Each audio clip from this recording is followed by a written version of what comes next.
Ever since I was younger, I was into video games. Somebody like the Fuse so I can bring bad news to all these crews who can't NBA jam with the shoe. Welcome back to another beer review. Tonight we're checking out another beer from my Alpine trip that we made last week. This is their Pure Hoppiness. It is an 8% alcohol by volume India Pale Ale. I think they kind of consider this their flagship beer. When you go down to the brewery at Alpine, if you buy beer, they'll box it for you in their cases, and the case right on the top it says, you know, Alpine beer, the home of pure hoppiness. So it's a total West Coast style IPA. It says on the bottle, mega hopped India Pale Ale.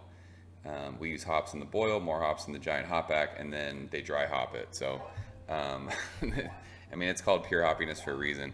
Super hoppy, super West Coast style. Awesome stuff. This was actually the first Alpine beer I ever had. And I love this beer, so definitely worthy of a review to put on the channel. So let's go ahead and get into it. This is actually another one brewed and bottled at Alpine in Alpine, so this is not a green flash beer. We've talked about that in the Nelson review that we did, but put that there. So this pours a crystal clear, kind of a dark amber color, a little bit of an off-white head, about a finger of it, super tight bubbles around the edge of the glass. There's some big soapy bubbles in the middle of that, but it looks great in the glass. Tons of, I don't know if you guys can see the carbonation on that, but there is a ton of bubbles streaming up to the top of that. So it looks great, and I can already smell it. So let's check out the aroma on this one. Oh man, I remember when I first had this beer, it kind of like blew my mind. Super earthy and dank right up front. It's a hop bomb. You get that citrus in there. There's grapefruit peel. But yeah, the pininess and the earthiness and the dankness just are so forward in the nose of this. It smells freaking amazing. A little bit reminiscent of how Pliny smells. But yeah, the citrus and the dankness and the earthiness. You get just underneath all that, you get a touch of like this kind of bready sweetness in there. But yeah, this is like it says on the bottle, just West Coast style to the full. So let's go ahead and dig in. Cheers.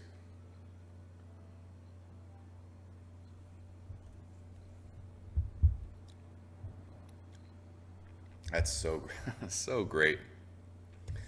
Right up front, you get this awesome citrus, it's like a juicy citrus, oranges and tangerines, and then you get like that bitter, earthy, just dank, piney middle of the mouth. It's just, I don't even know like really how to explain that. It goes from like really juicy, citrusy, and then suddenly it just gets super bitter and dank.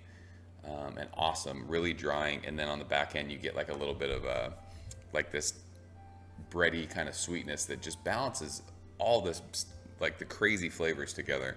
Super balanced beer for an 8% West Coast IPA. For as hoppy as this is, really balanced. But yeah, the citrus, the oranges, the grapefruit pith, there's lemon zest in there. Very bright citrus. And then just all that like just gnarly earthiness, pine, dankness. There's some grassiness in it. And then it kind of gets sweet on the back end, and just like, for me, this is one of my favorite Alpine beers. I mean, they make some of the best, if not the best, hoppy beers in Southern California.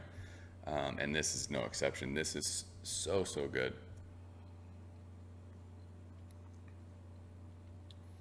I mean, 8%. Is this considered a double IPA? I mean, this is up there. If you guys have ever had Pliny, this is, I mean, I'm not saying it's as good as it, but it's every bit as worthy of being in the conversation with that.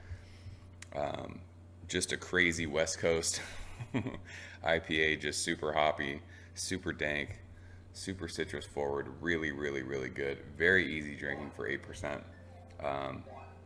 The bummer about this beer is when you go to the brewery, you get a 3-bottle limit. So I wish I could buy cases of this.